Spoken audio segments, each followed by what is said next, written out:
Hey free-to-play gang, welcome back to another video. So this is going to be a quick follow-up to the previous video that I did about replacing Lin Xiao with Charmer. So as you can see here, the win rate is pretty good, right? 10 out of 10. And actually this is currently 30 out of 30. And the average time use is pretty good as well. So let's just check this out, right? Okay, so this is the team that I replaced Lin Xiao with. And in fact, I'm using Charmers, like I said in the previous video. So let's take a look at how this works. And this is actually a lot safer than using Lin Xiao because it is more obvious in the boss wave, and I'll explain a little bit as well. But do take note that my Charmers is unintentionally weak, which means that he's actually not going to be able to take out the Esper over here, and that allows my Su Hua to heal him, which gives her the opportunity to buff up again on the second wave, which is what we are going to see in just a bit. So over here, she buffs up, and that allows us to deal enough damage to one-shot the wave quite smoothly, right? Here Sender might not take the kill. He may not always take the kill, but the thing is the white twin will just come in and kill the ad anyway. So here we go, defense break.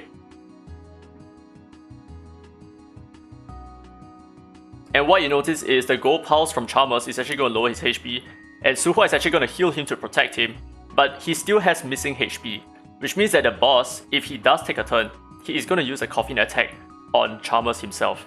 So the Charmer is actually going to tank it, but I guess the boss didn't get to move because of AP control. But sometimes the AP control does not kick in, right? And if that's the case, the boss is just going to attack, but Charmers is just going to tank it, and that is okay for us. So there you go, this run has been 1 minute and 1 second, so not bad. So a quick follow-up to the previous video, I actually realized a little bit too late that the 15 difficulty is actually a lot better in terms of the stamina cost per point ratio, and I actually discovered it from iSummon's video, of course. So I've actually changed up my lineup a little bit, but it's also quite important to take a look at some of their stats. So Charmers here, I think he's slightly lower on crit damage. He needs to have a lot more crit damage. It's a little bit unfortunate. And here's Freddy, and here is Drew. And here are the important supports. So number one, we have Gabrielle. The reason why she is so important, right? Take a look at accuracy here. She's going to have, I think, about almost 70% accuracy, which is what's so important to land the defense down, number one, and number two, the attack down, because the boss does a lot of damage for some reason. And finally, our Su Hua here, who also has a lot of accuracy. So like I said, very important, right? A lot of accuracy to land her attack down like so. So let's take a look at this run. What is going to happen is the Charmers is going to one-shot, followed by Freddy, followed by Drew, and that should do it. Let's see it. Drew's gonna one-shot, yeah. So one-shot, one-shot, one-shot.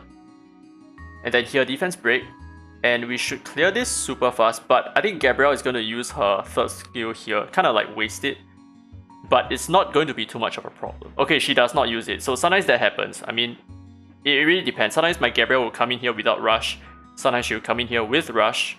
If she comes in here without rush and she uses her second skill, we're going to start off with a defense break, which means that our Charmers is actually going to hit 80,000 damage at the start, instead of 40-something thousand. So there is a little bit of a trade-off. We start off with a little bit more defense, but it's not necessary at all. So I think if Gabrielle does come in with her second skill, that's actually a little bit more optimal for us.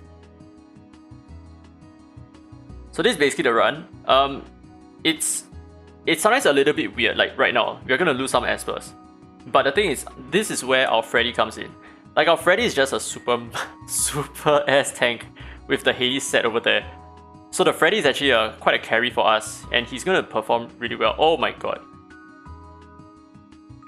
Let's see it. Okay, we should still be okay. Freddy, come on, Freddy.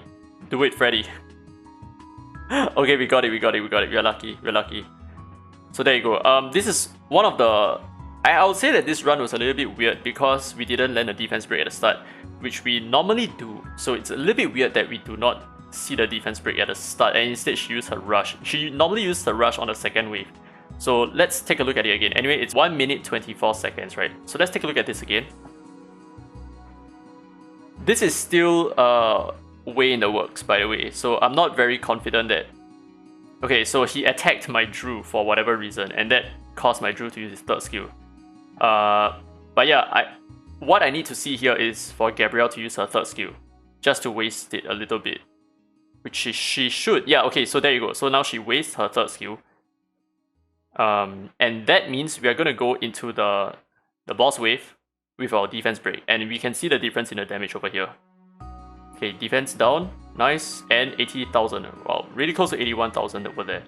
So that's gonna speed things up a little bit. And the most important thing is to take him down below 50% because that unlocks the rest of our talents for our DPS Espers, because our DPS Espers are gonna deal a little bit more damage to enemies below 50% HP, and the reason is because of the talent, right? So there you go. Yeah, so if we do land the defense break at the start, this is going to be so much smoother, and this is what I normally see. It's what I normally see. And the thing is, if you do not, or rather if your Chalmers is powerful enough, for some reason my Chalmers is just very weak, right? But oh, this is also our fastest run. So if your Chalmers is powerful enough, what will happen is you don't even need Chalmers to be on this spot. You can actually opt for more HP using Gabriel, but because my Chalmers is just marginally, slightly not as powerful enough, therefore we are not able to put Gabriel at the front to have a little bit more tankiness, and therefore I need to compensate by having a little bit more attack power via this leader buff over here. Now, anyway, to end off the video, we're going to take a look at their resonance as well. So the thing about Chalmers is that I feel like this is probably like the best path, but do take note that this preemptive attack, it actually doesn't count wave by wave. So the thing is, your first attack increases by 6%, and subsequent waves onwards, you do not have this effect anymore. So this is actually quite a lousy effect, but it does help with the initial one shot on the first wave of enemies, right? And the thing is, you know, this doesn't work as well because there is no disadvantage enemy for a Shimmer type, right? And this, when an enemy dies, blah blah, this is really not good. So none of these are actually truly good for Chalmers in my opinion. I think the only thing that really makes a lot of sense is Life Blast and Rampage Pursuit. Everything else is like, this is quite forgettable. And this is Freddy, so this is a little bit more interesting because of the way he is built, right? He's supposed to be my bruiser for me, so Berserker Drain is quite important for him. And Power Suppression is also quite important because I'm using him mostly against Wind type enemies, so for example Apep, for example Hyde as well. So Power Suppression is going to be quite important, right? Disadvantage enemy. And over here, Perfect Harvest, this is quite essential for the first wave of killing as well. So these two at least, right? These two and this one is going to be quite important in dealing the damage that he needs to do.